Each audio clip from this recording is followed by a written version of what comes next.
փակվել է կաթողիկոսի, այնուամենայնիվ եպիսկոպոսած ժողովը տեղի է ունենալու թե ոչ, եւ արդյոք կաթողիկոսի բացակայությամբ տեղի կարող է ունենալ եւ ինչպես կարող է ունենալ։ Ասեմ ձեզ, բոլորիդ քաչ հայտնի է, որ երեք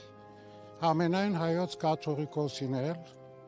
շինծու քրեական վարույթի հիման վրա երկրից դուրս գալու արգելք դրեցին,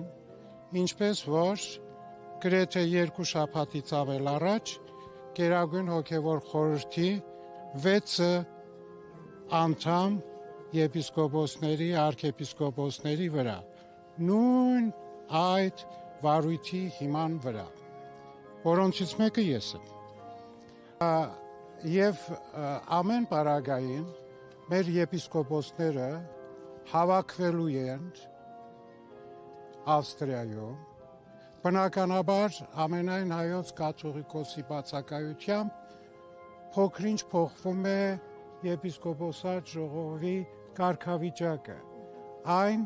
դառնում է եպիսկոպոսած հավաք, որտեղ մեր եպիսկոպոսները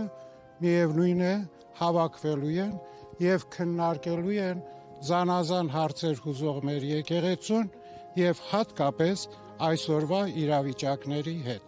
Որևէ մեկը չի կարող արգելք լինել մեր եպիսկոպոսներին որևէ տեղ հավաքվելու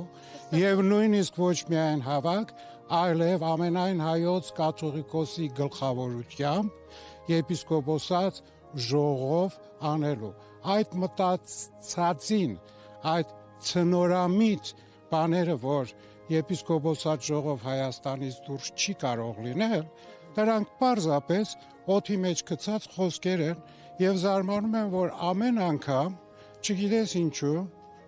մի խումբ ապիկարներ ուզում են մեր ժողովրդին պարզապես տկարամիտի եւ հիմարի տեղ դնել, բայց մեր ժողովուրդը շատ լավ հասկանում է այդ ամենը։